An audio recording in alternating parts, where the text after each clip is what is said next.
Hello guys, welcome back to my channel. Welcome to Finance Market. Welcome to another video. Guys इस video के अंदर Vodafone idea के ऊपर not Vodafone idea only, इसमें Airtel भी आ सकता है। बेसिकली हम इन्हीं दोनों कंपनीज पे फोकस रखेंगे अपना। यहाँ पे बेसिकली आपसे एक डिस्कस करने जा रहा हूँ एक छोटी सी न्यूज़। वो न्यूज़ क्या है? वो बेसिकली क्रिसिल एक रेटिंग एजेंसी है, आपको पता होगा। तो इस रेटिंग एजेंसी की एक कमेंट्री निकल के आई है बहुत जल्दी ही, तो इसको मैं आप लोगों के सामने थोड़ा सा अपडेट करना चाहूँगा। अब आप देख सकते हैं यहाँ पे आपके सामने मैंने एक चीज़ दिखाई है। यहाँ पे AGR dues nullified the advantage of tariff hikes for telcos. CRISIL का ऐसा मानना है। इसका मतलब क्या है आपको पता है? इसका मतलब ये है कि जो AGR ड्यूज था टेलीकॉम का, टेलीकॉस का, यानी वोडाफोन आइडिया एंड एयरटेल, इनके AGR ड्यूज को नलिफाई कर दिया पिछली बार के टैरिफ हाइक ने।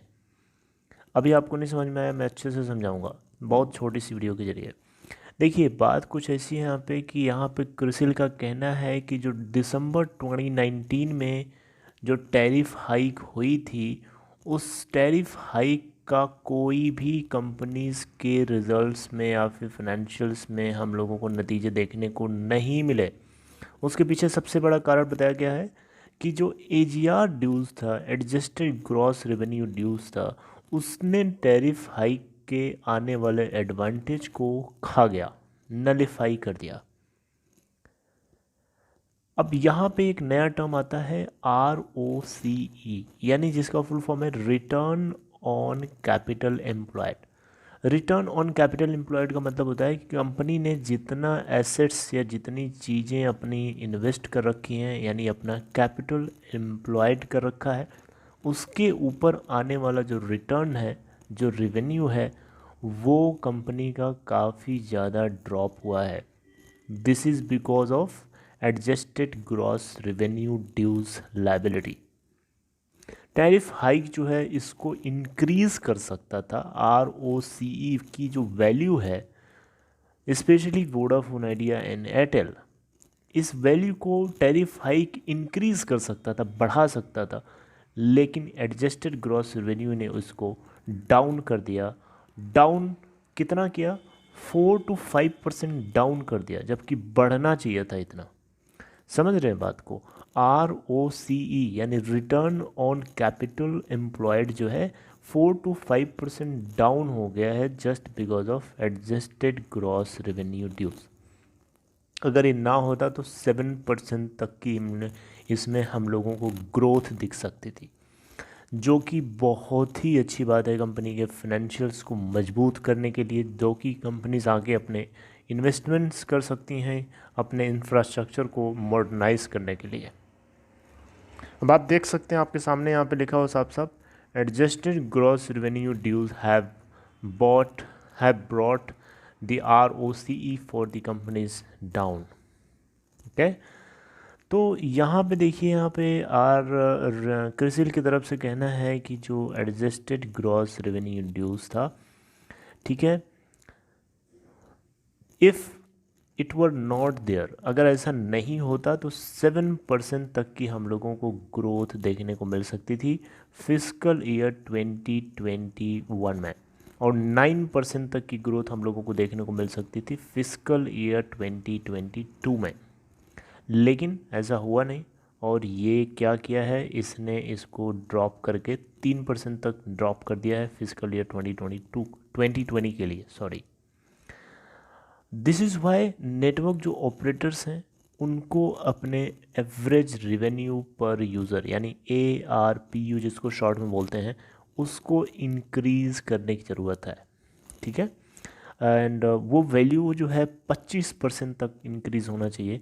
लगभग 175 से लेकर के 180 पर यूज़र के हिसाब से आना चाहिए नेक्स्ट 6 to 12 मंथ्स में। अगर ऐसा होता है तो ARPU के बढ़ने से कंपनीज के ROCE यानी रिटर्न ऑन कैपिटल एम्प्लॉयड जो है वो 10% तक का बढ़ता हुआ देखने को मिल सकता है, जो कि सही है एग्जिस्टेंशियल है, मतलब सही है, जितनी ज़रूरत है एग्जिस्ट करने के लिए उतना चाहिए कम से कम।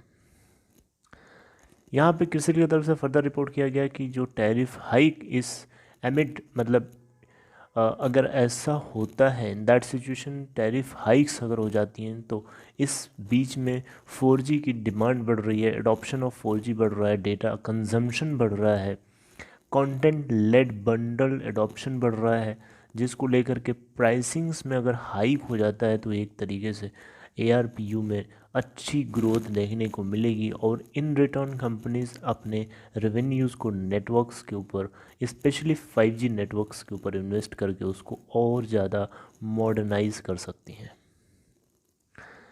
एनालिस्ट यहाँ पे क्रिसिल की तरफ से किसी एनालिस्ट का ऐसी ऑब्जर्वेशन है कि अगर ARPU 1 रुपये से भी बढ़ जाता है, उस केस में इंडस्ट्री का जो टोटल EBITDA यानी earning before interest tax depreciation and amortisation की जो वैल्यू है 1000 करोड़ रुपीज़ से बढ़ सकती है, just because of increase of 1 rupees ARPU। ध्यान दीजिएगा, 1 रुपये के ARPU बढ़ने से 1000 करोड़ तक का EBITDA जो है इंडस्ट्री को देखने को रियलाइज़ हो सकता है। तो इससे एक ऐसा अंदाज़ा लगा सकते हैं कि इंडस्ट्री का जो ऑपरेटिंग लेवरेज है वो काफ़ी अच्छा है। ठीक है, तो यहाँ पे अगर आप देखें तो जो ARPU है वो 25% तक अगर बढ़ जाता, उस केस में EBITDA डबल डिजिट तक पहुँच सकता है, यानी डबल डिजिट नहीं डबल हो सकता था, राइट। तो 79,000 करोड़ तक फिजिकल ईयर 2022 में होने की पॉसिबिलिटी है अगर ऐसा होता है तो। करंटली 38,500 करोड़ है फिजिकल ईयर 2020 के लिए। करंट फिजिकल ईयर तो 2021 चल रहा है, तो फिजिकल ईयर 2020 में ये 38,500 का फिगर है, जो कि ऑलमोस्ट डबल हो सकता है 79,000 करोड़ तक का, अगर 25% तक भी ARPU इंक्रीज़ हो जाता है तो ये क्रिसिल की तरफ से एक छोटी सी अपडेट थी, छोटी सी एक तरीके से रिपोर्ट थी, जिसको मैंने आपको ज़रूरी समझा बताने के लिए। स्पेशली मैं वोडाफोन आइडिया को यहाँ पे टारगेट करता हूँ क्योंकि सबसे ज़्यादा एडजस्टेड ग्रॉस रेवेन्यू की वैल्यू इसी के सर के ऊपर रख दी गई है। तो यहाँ पे एटलीस्ट 25% तक का एवरेज रेवेन्यू पर यूज़र बढ़ जाता है, उस केस में कंपनीज़ को अपने ऑनगोइंग ऑपरेशंस को अच्छे से स्मूथली चलाने में काफ़ी हद तक मदद मिल सकती है। So this is all about this video, guys. If you have to ask any question or if you want to share your opinion or any sentiment regarding this, let me know in comment box. If you haven't subscribed this channel Finance Market, please do so, and if you haven't hit the bell icon, please hit the bell icon to get notifications.